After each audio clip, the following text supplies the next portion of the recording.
Hey, everybody, welcome to the show. So today I have Dave DeAngelis, the producer, the other producer, along Ben's one producer. Dave is the other producer. Dave's usually behind the scenes, but Dave is in front of the scenes now.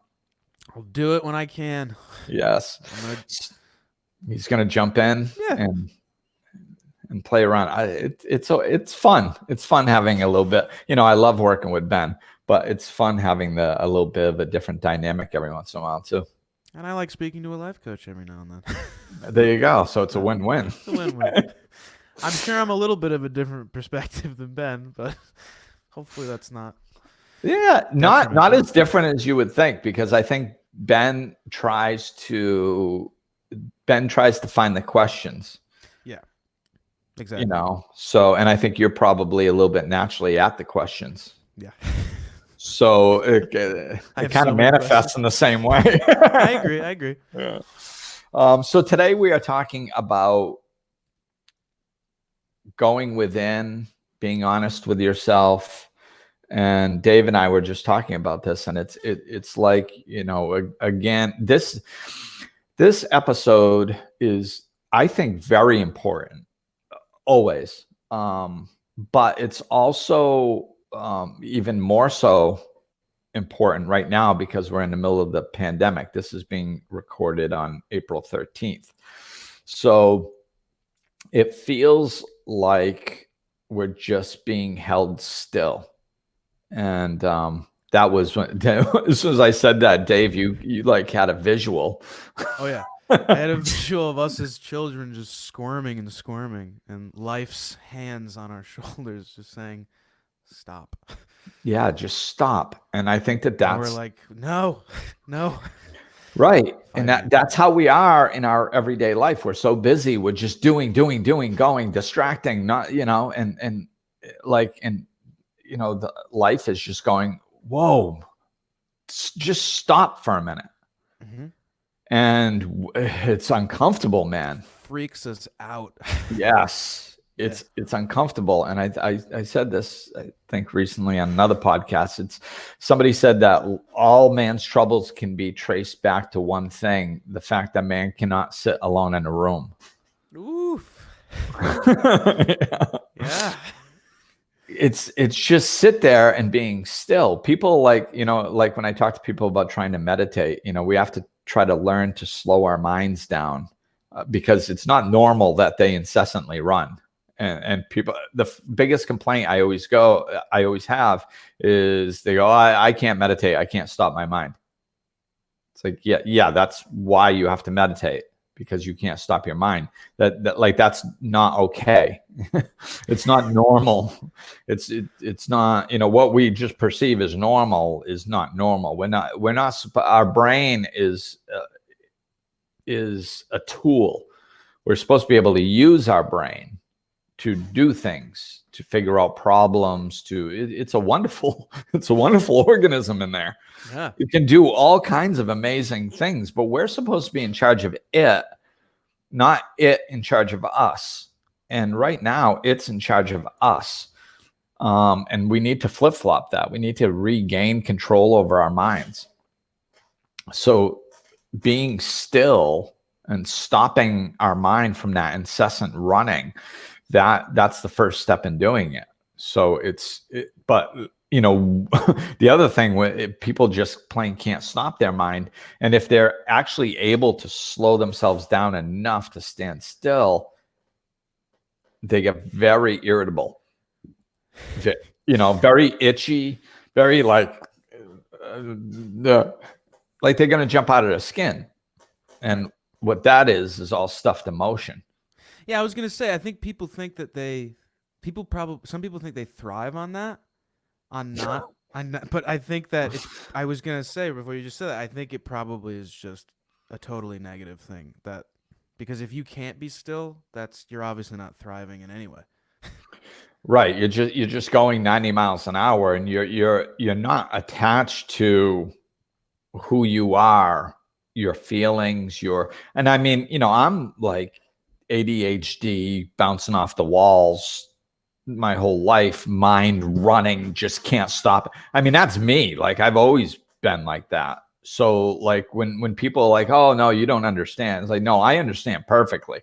Like I lived like that for years. I just wanted to, because this reminded me of you when you were like in high school or something, when you said that you'd be out and you'd be like, I would just start getting like a panic attack and I'd have to go home and my mom would lay me on the couch and just put like a cool compress. And it was like one of the first times you were like, whoa, what is happening? Yeah. And I mean, I was little, like, like I was younger than that. I was like 6, 7, 8 years old when that was happening. Oh, yeah. Whoa.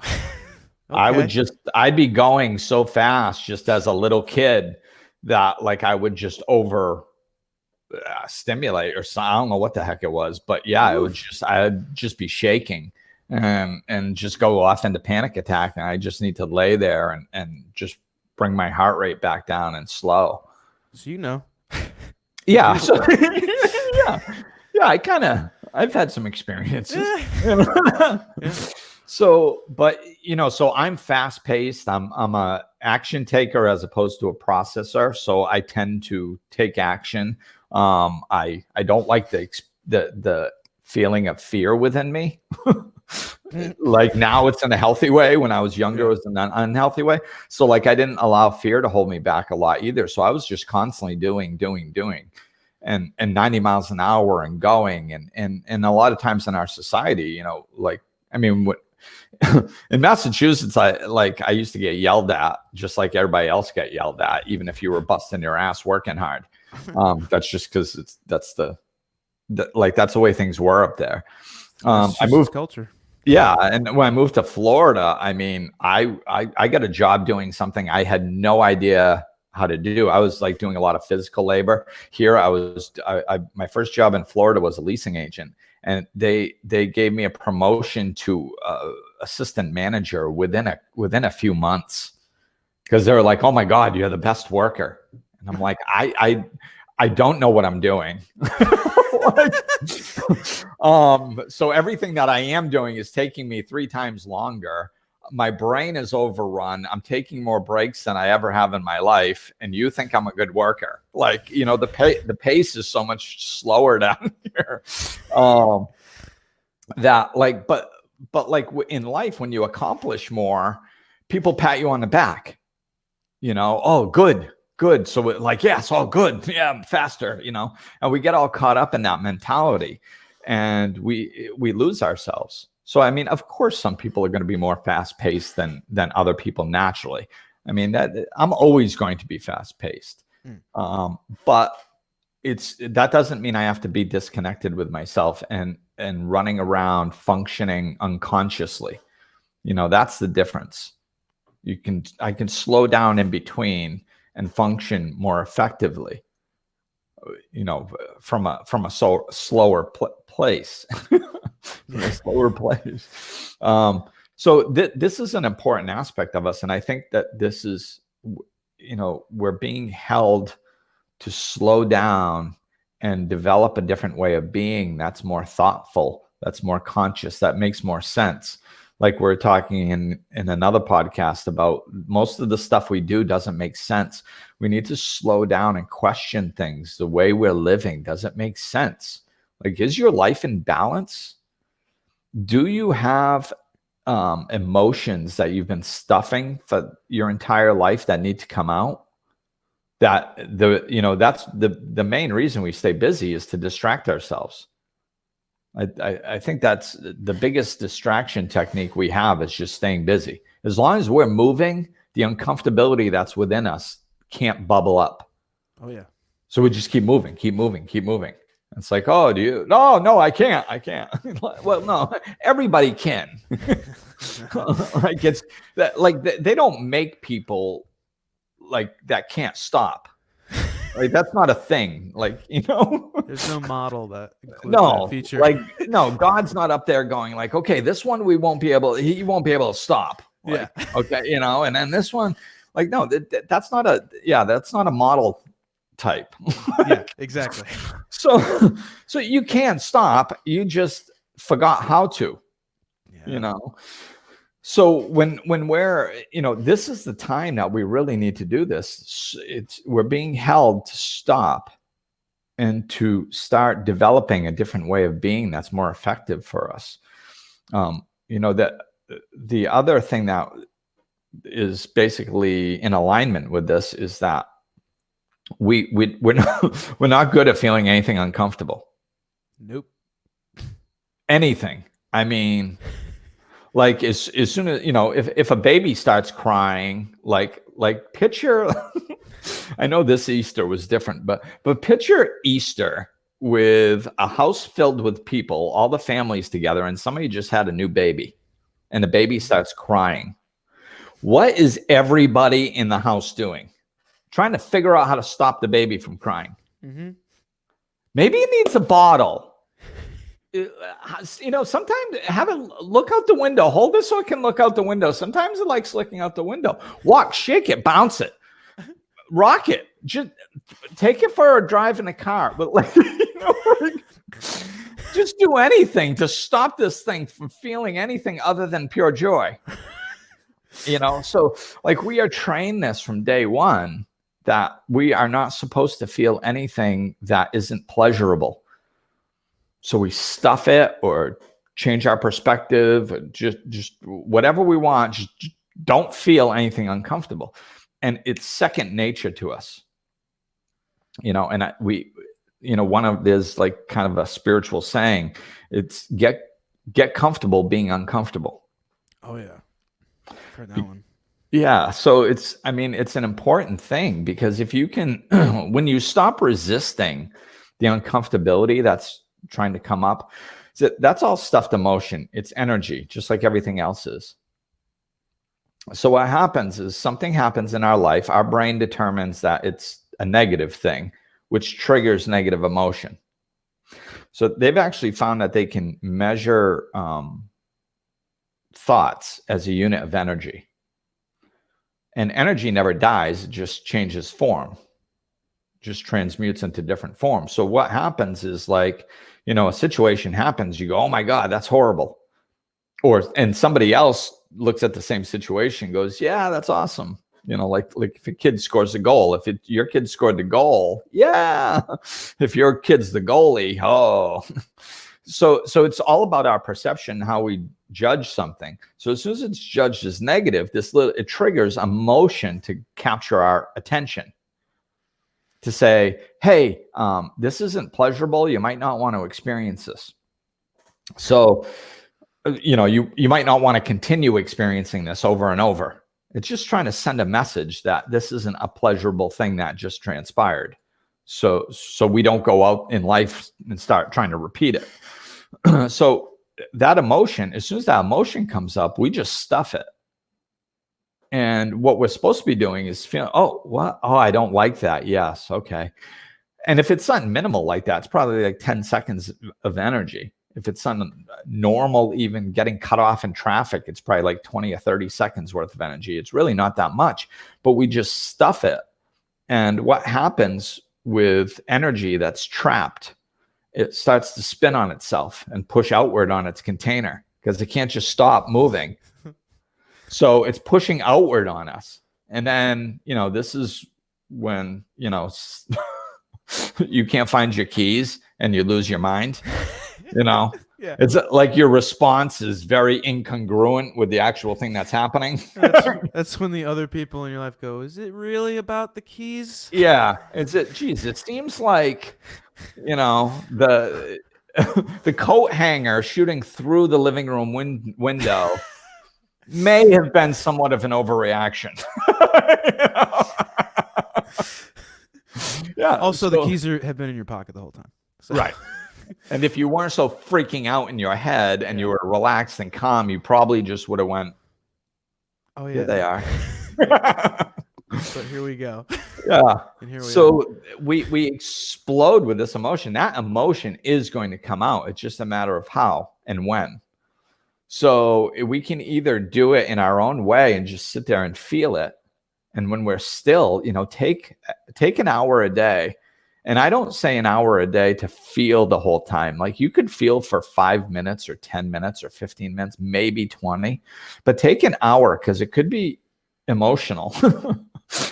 So like, take a few minutes to just, tell everybody in the house, I'm going in my room. I just need some quiet time. I'm just doing my thing for an hour and be left alone. And I always tell people, like, have a pillow, because you might need to scream into it and you don't want people to think you're dying.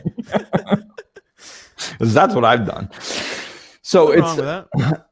yeah, and you go, you get still and you pay attention to how you feel, and all of a sudden this emotion starts coming up and out, and you can start crying, or you can start, just pay attention to what emotion feels like. We're not used to allowing ourselves to feel something that's unpleasant, and we need to understand that it's really not, it's our resistance to it that's 10 times worse. If you do this a few times, you'll probably work through a lot of it. I mean, sometimes there's this big negative patch we have to dive in. That's really painful. If we've had some serious experiences in the past, I know I have, and I needed to go into these big balls of blackness that were horrible. And that's a whole nother deal. Like, that's another show. But for the most part, it's just this emotion. Now, if we pay attention to it and we just go like, oh, I feel like tension in my chest. Pay attention to the physical sensation, not like, oh my God, I feel horrible. I feel sad. I feel angry. I'm feeling angry. I shouldn't be feeling angry. I'm feeling really angry. I know what's making me angry is that freaking guy when he did that. That's the story. We have to let go of the story, because all that does is it breeds new emotion. As we're thinking about it, our body doesn't know when we're experiencing something or when we're thinking about something. It triggers the same emotions. Yeah. So what people do oftentimes is they go in to feel these emotions and they start telling themselves the story that created them in the first place. And they feel all this emotion releasing and it feels good. So they think they're doing something good. But what they're doing is replacing the emotion that they're releasing with the story that they're telling. It's creating more of the same emotion. So it's like you're replacing what you're releasing. So you don't really gain anything. Nope. So if you just focus on the physical sensation, like, oh, this feels like tension in my chest. This feels like tension in my temples. Oh, now it's moving down the back of my neck. Oh, now it feels like nausea. Isn't it interesting that it moves through my body? And focus on your breathing if you need to. Just stay in it and allow your body to feel the sensations. And since that emotion now, that energy has served its purpose, which a thought's purpose is to trigger the emotion to give you a warning or a message. And then the emotion's job is to deliver that message. So once it's been allowed to be felt, it just transmutes into a different form of energy, and it's not stuffed within you anymore. Mm-hmm. So, this is something that we need to start doing so we can stop having the unconscious need to constantly be moving and live a more happy, balanced life. Yeah. So what do you think about all that stuff? I think it's good. I think that that makes a lot of sense for people who right now are forced to not move, and they maybe, as we said, like, think that they have to. But I think, I don't know, I think for people like me, like what you touched on earlier, so this is obviously a very stressful time period for everybody, and I think that we are taking, I'll admit that I've unfortunately taken out the frustrations that I'm feeling on my family at times. And it's not about anything that we're talking about at that moment.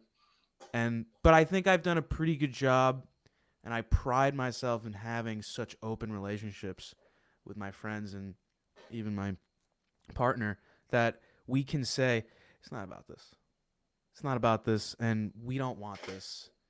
We want to be with each other and to love each other. And why are we fighting about the laundry or something? But it's all this built up thing of that we're forced to be still and just deal with our thoughts. And if I'm not translating the tension that I'm feeling and I'm not separating it, I'm just feeling it at all times. And then so when something very small, it's like, what's the point? Everything's wrong. It's just crazy.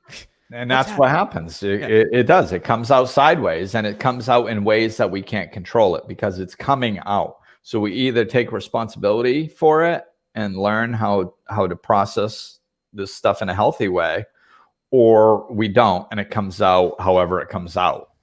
And it's, and I think, let's be real. We all have our stuff. I mean, I never pretend to be perfect. Yeah. What I strive for is progress, not perfection. I heard that years ago in recovery: progress, not perfection. So it's like I want to progress. And if I'm not progressing, then I need to get honest with myself and look at myself and go, hey, listen, you need to do a better job. I need to find a different technique or something. Because like after a while, after, apologizing, like it's just another, like apologizing and then repeating the same behavior is a wasted apology, and I'm not, I want to be clear, like when it's something big that's going to take us a while to work through, yeah, it's a little bit different. I mean, you can apologize and then it's going to happen again. Like, everybody's going to get, like, saying, hey, I apologize. I yelled and I got upset. And I shouldn't have yelled. Well, I mean, you're going to yell again. Yeah, exactly. Yeah. I mean, let's be realistic. So I'm not talking about that. I'm just talking about just trying to at least have bigger gaps in between the times, or to do it less, or maybe to get upset without yelling is progress. Strive for that. Yeah, it's just any area where we can see progress. It's important to try to see that. But we can't like find comfort in the fact that we can do whatever and then I'll just say sorry afterwards. Right. That means nothing. That means nothing if you're not trying. Right. And that's another thing that slowing down can really help us with. Yeah. Because because the way we generally function without slowing down, it's just like, oh my God, I did something I shouldn't have done. Hey, I'm really sorry about that. Yeah. Okay, cool. And then you go on and it's done. Like, there is no, let's look at this and try to figure out how I can do better. There is no, hey, I'm going to process the emotion so I don't do that again next time. There's no solution built in. It's just, sorry, move on to the next thing. Mm-hmm. And that's one of the things that we're trying to get out of. And along this line, and I don't know if this is going to be another podcast or not, but this is about, like, this is how you learn to be honest with yourself. This was like one of the first things that I learned when I started waking up. I started waking up through the process of recovery through the 12 steps. So the first step, when I was doing the first step, this is when I learned this to learn how to be honest with myself. And this is important right now because this is all part of the slowing down and learning to be honest with yourself. It's like what I started doing was I would just like put my hands on my chest, kind of bring my attention to my body instead of being up in my head, and just kind of go like, okay, how do I feel about this? And normally it's like, oh, it's no big deal. It's fine. Like, how do I really feel about this? Oh, it's fine. It's no big deal. How do I really, really feel about this? It's no biggie. How do I really, really, really feel about this? This sucks. I hate this. Yeah. Oh. Oh. Maybe you need to deal with that. Yeah. But that's what slowing down looks like. That's what learning to be honest with ourselves looks like. Just that, just really getting into the present moment and slowing down. And this is, it's amazing the answers you can get just by doing that. Mm-hmm. The things that you've been bouncing around for years not being able to figure out, or not knowing how to deal with, or not even knowing that it bothered you, that it's all symptoms that we're moving too fast. Yeah. You know, Absolutely. it's so when you all of a sudden when you do that, it's like, oh my God, I never dealt with my father's death. I never dealt with the way that, that thing that happened to me in high school. I never dealt with, I never realized that, like, I don't really like me, I don't think. Why don't I like me? I mean, I try to be a good person. Am I a good person? Yeah, I am. Well, then why don't I like me? Well, because of outside pressures. And when I was younger, people used to say these types of things, and it made me feel bad about myself. And I don't think I ever let go of that. So now no wonder why I'm such a good person, is because I'm running around trying to act like I'm a good person, because deep inside, there's a part of me that agrees with those people when I was younger that told me that I wasn't good enough or I was a bad person. And now I'm out here trying to prove that I'm good to the world. And I don't need to. I just need to prove it to myself. And I already know that I'm good. I already know that I'm kind and I'm loving. Geez, maybe I should take that off my plate. You know, like, this is the work that can be done right now. And, a lot of what's happening, this is why I say this is an opportunity. It's not a problem. We're like, oh my God, people are getting sick. Yeah, well, oh my God, we could change ourselves into better human beings. And when this is over, because eventually it will be, when this is over, we could all come out like butterflies instead of the caterpillars we were before. If we use this to go within, go through a time of transition, and come out the other side as better people, I mean, that's what this is an opportunity for. To go within and transition into a better being, and everybody's always, one of the distraction techniques is pointing outward. Society, look at the problems in society. Look at people today. You are people today. Like, that's what you are. That's what we are. We have to be the change you wish to see, is one of the most profound statements ever uttered. Because society is just made up of people, and we're always pointing the finger at like, we're the bad one. The bad ones are out there. We're fine. No, we're not fine. I still have work to do on myself, and this has been my whole focus for 17 years. And I still have room for improvement. That means everybody else does too. So we all have room for improvement. And if we just all take this time to become better versions of ourselves, we're going to live in that much better of a society when we come out of this, because our energy and our way of thinking is going to be that much healthier. That which makes up society, that means the way of thinking is going to be that much healthier as a collective. Society is a collective. So the more work we do on ourselves right now, the better society we have to come out to when this is over. Absolutely. I think that's one of the biggest things that we can focus on right now. Go inside, do the work, get still, find out what your work is, implement it, and so we can come out, so this wasn't wasted time.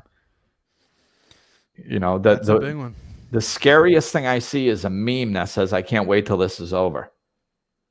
Why? Why? Because life was so functional before. So your fear is that people are. I would have thought this before, that your worst fear is that people come out of this the same way that they came out. Oh my God, yes. That's probably the worst thing that you think that could happen. Absolutely. Because that's something I thought about right away. I was like, are we gonna learn, or is this just gonna be another thing that we just go, that was weird? Oh well. I know. But you know what I mean? Huh. Remember that whole pandemic thing? Anyway, we went right back to the old. That's why I think this is gonna last a little while longer. I think the recovery period is going to be longer than we realize. Yeah. Like, I mean, the obvious way is like looking at the financial repercussions and going, okay, yeah, that we're, Right. we're kind of doing our best to put Band-Aids on broken legs here because we don't know what else to do. But 6 months from now, everything that like actually did fall apart is not going to be functional anymore. And then we're going to have to, so there's that. But so I don't know how long this is going to last. I think it is going to be last, another month and a half at least, because so God can hold us still long enough so we actually stop wishing that it was over. Stop yelling at the person that you see without a mask. Stop wondering how somebody in good conscience could throw gloves on the side of the road after they're done using them when actually they forgot them in the back of their truck when they were getting groceries and they flew out. When we stop judging everybody for doing everything that we don't deem appropriate, and we start turning back on within ourselves and getting still and growing and actually making the change that's supposed to be happening during this time, we have to be held long enough for us to do that. And I think Mother Earth or the universe or God is way smarter than us. And I think it can outlast us. Yeah. I think it's going to be like, no, did they get it yet? No. Yeah. You're not ready. Hold on. Yeah. Send another 150 down to cases down to Florida. And then we got to hit the other coast too. Let's whack another 78 over the northeast section of California and whatever. But like I think we're going to be held still long enough for this to start happening. And I mean, we're going to see it in people cracking too. We're used to holding on as opposed to letting go. And I think that's one of the biggest lessons in this. Stop holding on and let go. Stop holding on what doesn't work. It's our healthcare workers. I feel bad for them because, they have huge hearts. They're loving, wonderful people trying to help, but they're not taking care of themselves. And God knows the powers that be aren't going to take care of them. You think the administration is going to be like, hey, you worked 4 doubles in a row. Maybe you should take a day off. No, they're going to be like, get another one. Like we have to learn to take care of ourselves. We're going to function. It's going to be okay. We're going to make it. Killing yourself and lowering your immune system until you crash is not the most beneficial way to function. And that's just like, see, people get caught up in the specifics. So people go, well, no, we need all the nurses to work really, really hard right now because we have this huge pandemic going on. It's like, no, the dynamic of that doesn't work. It's spiritual law. It's never worked. It's never going to work. It cannot be. It's literally unsustainable. It just doesn't work. If our model for success is destroy yourself to whatever degree necessary to try to get through something, that model doesn't work in life. So it doesn't, like if you're, it's like driving your car, well, I don't need gas. I'll just keep driving. No, it will just break down. Yeah. It'll just stop. It's the same with us, that we only have so much energy. We need to care for ourselves. We're supposed to be giving from the overflow. We're supposed to love ourselves, care for ourselves, and then give from the overflow. That's sustainable. That can happen forever. And in areas that we do that, it works. In areas that we don't do that, it breaks down and doesn't work. Across the board. It's been like that 10,000 years ago. It's going to be like that 10,000 years from now. It's like that when you're running a 5K race. And it's like that in the middle of a pandemic if you're a nurse. It works always, all the time, in every situation. And waving the flag, going, yes, but I'm a good person and I want to help people, doesn't make it untrue. Right. We have to learn to better care for ourselves, and we need to start doing it ourselves. Because like I said, the administration isn't going to do it for you. No one will. No, nobody, we are each responsible for our own energy, our own lives. And if if you do develop a way to take care of yourself now, it's probably going to be better off, because there's going to be a bunch of nurses getting sick and crashing and having injuries. And there's going to be it's going to manifest eventually into things. And in another few weeks, all these people who are holding on, not taking care of themselves, there's going to be some crashes. And when it does, the people who are taking care of themselves are going to be able to help, because that's sustainable. So be comfortable being uncomfortable. Yes. Do what you can to take care of yourself, and don't get lost in not doing that. And yeah, don't expect anyone else to take care of you for you. Yeah, we have to take care of ourselves so we can take care of others.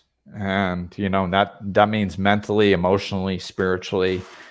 Take care of yourself, and you'll be a better version of yourself when you do that. And then when we come out of this, we're going to be living in a better world. And if 51% of society learns to become just a little bit better version of themselves, we're going to be living in a better society when this is over. And I think we're on our way to doing that. I mean, the negative stuff is noisier, so it grabs our attention a lot easier. But there's a lot of good going on right now. And there's a lot of people being creative and turning their businesses into things that make face shields and masks. And there's a lot of, look for the heroes. There's a lot of good that's coming. So, we have on the external, we have a lot of good, and we have a lot of negativity. It's the middle piece that we need to focus on and work on. And that's us. That's just us being better versions of ourselves, because it's the only thing that we truly have control over. So I think that's it. Slow down. We're being held still. So take advantage of this time and work through what you're being held to see. We each have our own versions of it. We're supposed to be seeing something and working through it so we can come out of this better. So find your version of that and do it. Do it, man. All right, I will. Do it, man. Just come on, rock. Love it. So where can people get in touch with you? Yeah, GlennAmbrose.com, right down there. It's mirrored over there. Yeah. And also your book. Let's promote your book. Yes. Yeah, really. Actually, I put a post the other day on Facebook. Now, such a good time. We can't fix a problem with the consciousness that created it. Einstein said that. So it's time to expand our minds. That's what I'm trying to do with this podcast. Expand your mind to view things in a different way.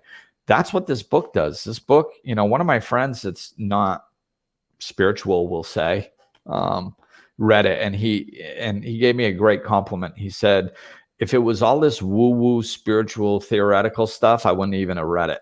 But it's not. He goes, I understand that it's deep and everything. He goes, but it's practical, and I saw how I could implement it in my life to make my life better. And so I did read it, and he really liked it. So, it is profound. It can blow your mind in certain aspects, but it's very practical. So, I mean, of course, it's not for everybody, but go out, get that book, get the 4 Agreements, get the Untethered Soul, get the Power of Now, or Google some of the teachers who wrote those books. Listen to the podcast, do something to expand your mind so you're looking at things differently, so you become that better version of yourself as you move forward. So I'll try, Glenn. Okay. Well, here you are, Dave. You're doing it, Dave. You're getting exposed to some teachings you not normally aren't exposed to. No, it's helping. I love it. Thank you. Awesome. My pleasure. All right. Well, thanks for listening, everybody. And hey, look, I got an Empower shirt. Go empower yourself. Have an adventure in your house. All right. Thanks for listening, everybody. Talk to you later.